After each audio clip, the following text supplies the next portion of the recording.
Qu'est-ce qu'on fait quand ce qui nous arrive dépasse notre capacité à accueillir? C'est le message que j'ai voulu partager avec mon livre Cœur de Soulis qui sortira le 28 février 2025.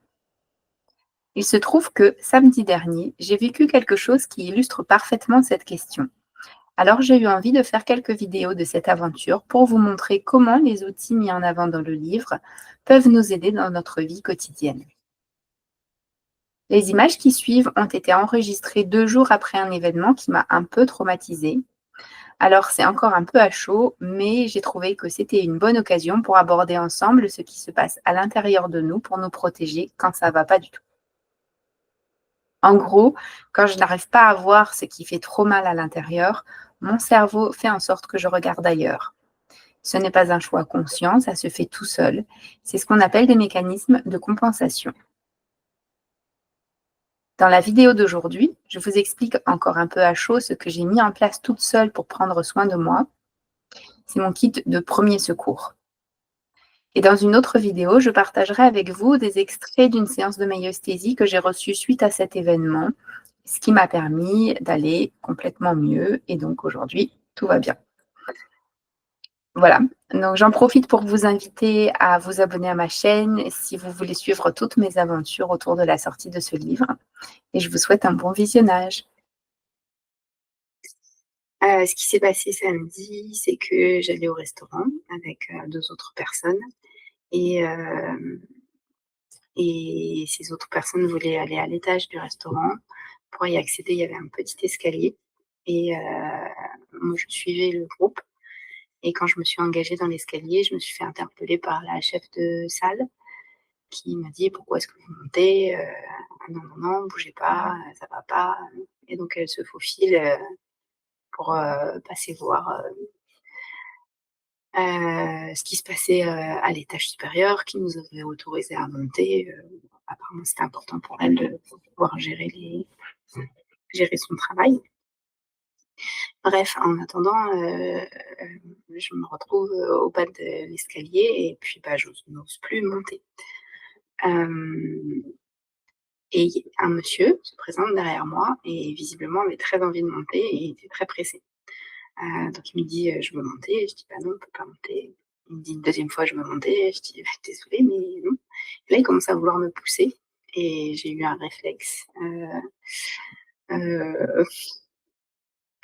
de l'enfance, je crois. Je me suis agrippée, au poteau en bois là de l'escalier et dans ma tête, c'était: «Non, j'étais là avant, tu passeras pas». Et ce monsieur s'énerve et me pousse, me plaque contre donc l'autre poteau et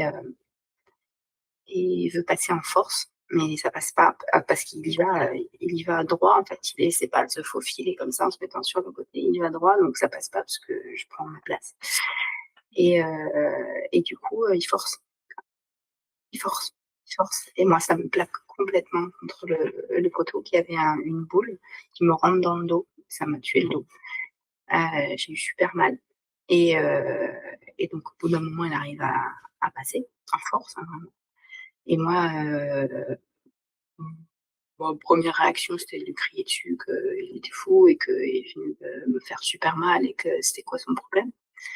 Donc il me dit: «Oui, je vais aux toilettes». Je dis: «Bah, vous auriez pas pu me le dire avant, je vais pas empêcher quelqu'un d'aller aux toilettes. Je vous ai dit plein de fois que je voulais passer». «Bah ouais, mais pas que vous alliez aux toilettes et passer non, moi on m'interdit de passer donc je vois pas pourquoi je vous» bref, peu importe. Hem, Après ça, en fait, j'étais choquée. Et dans un temps normal, je pense que je serais partie et j'aurais pu, prendre le temps d'accueillir, comment c'était pour moi, c'est-à-dire pleurer toutes les larmes de mon corps et demander de l'aide. Je suis, montée mais je suis pas allée rejoindre tout de suite, la famille avec qui, j'étais arrivée pour, passer normalement un agréable moment. J'ai demandé à une des serveuses si je pouvais me mettre dans un coin un peu, à l'écart pour, le temps de reprendre mes émotions. Mon mari est venu me rejoindre,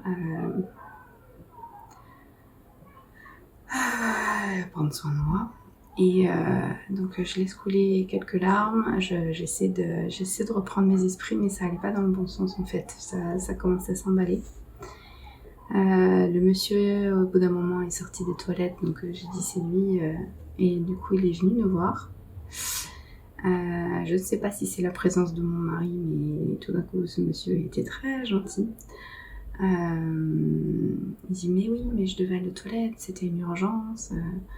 Et donc mon mari qui a fait de la médiation en communication non violente, il le valide, oui, c'était peut-être urgent pour vous, et en même temps vous voyez bien qu'elle a mal.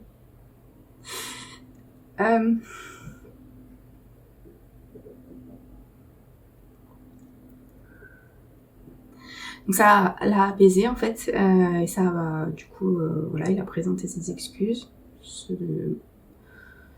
pourquoi je l'en ai remercié. Par contre il se justifie en disant oui, donc il avait très envie d'aller en toilette dès qu'il s'est faufilé. Mon œil, oui, si c'était faufilé, j'aurais pas autant mal dans le dos.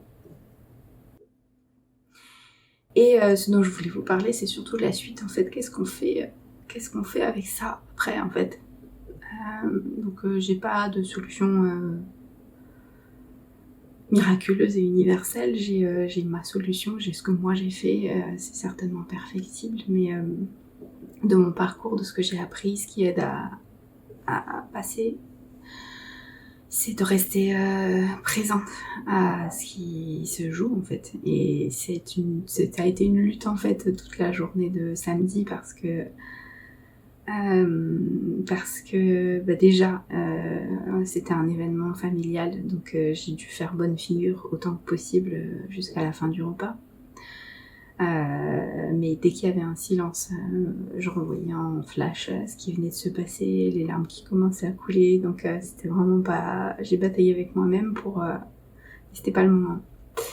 Après, quand j'ai eu des moments plus tranquilles avec moi-même dans la journée,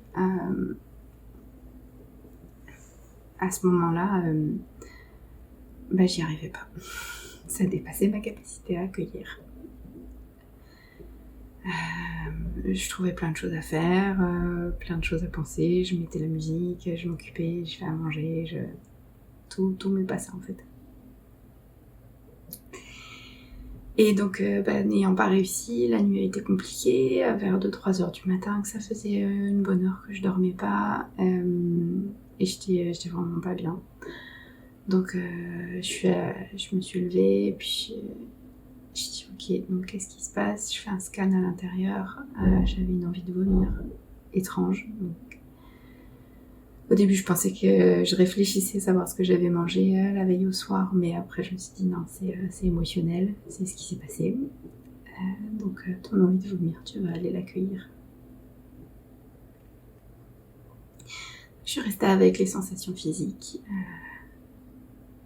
Je me suis posée face à celle que j'étais qui avait subi ce truc la veille. J'ai essayé de valider à quel point ça avait été violent pour moi en fait. Et tout ça combiné a fait que il y a quelque chose qui s'est apaisé. J'ai pu me rendormir. Hier j'ai passé une relativement bonne journée. Je pense que j'étais un petit peu fébrile, mais j'étais plus sous le choc. Et j'aurai une séance de maïesthésie mardi demain, donc je suis entre de bonnes mains. Je suis rassurée qu'on pourra aller voir avec de l'aide extérieure au bout de ce que j'ai été choquée en fait, et puis aussi de ce que ça vient rappeler de mon histoire et d'expériences à la fois similaires et bien plus traumatisantes, je pense en fait, qui ont fait que ça a été aussi difficile pour moi à gérer samedi. Voilà. Donc voilà où j'en suis, voilà un petit bout d'explications de comment je fais pour m'en sortir. Je suis assez contente. C'était dur. Je pense pas que tout soit réglé, parce que en vous en parlant là, je sens qu'il y a encore de l'émotion. Et en même temps, je pense avoir passé le plus dur et réussi à sortir mon kit d'urgence, de premier secours, et prendre soin de moi du mieux que je pouvais. Donc voilà, si jamais ça peut inspirer des gens, super. Sinon, dites-le, tout est ok. Et voilà. Et moi, si je fais tout ça, si je témoigne, et si ici aujourd'hui, c'est parce que j'ai écrit un livre qui s'appelle Cœur de Souli, qui va sortir le 28 février et qui aborde ce sujet précisément. Donc voilà, c'est assez rigolo que la vie, enfin rigolo entre guillemets, que la vie m'apporte encore une fois ce genre d'expérience. Mais si ça peut être utile à d'autres, que j'en parle et de m'écouter et des potentielles discussions qui peuvent émerger, j'espère constructives derrière. Alors c'est cool. Voilà, merci.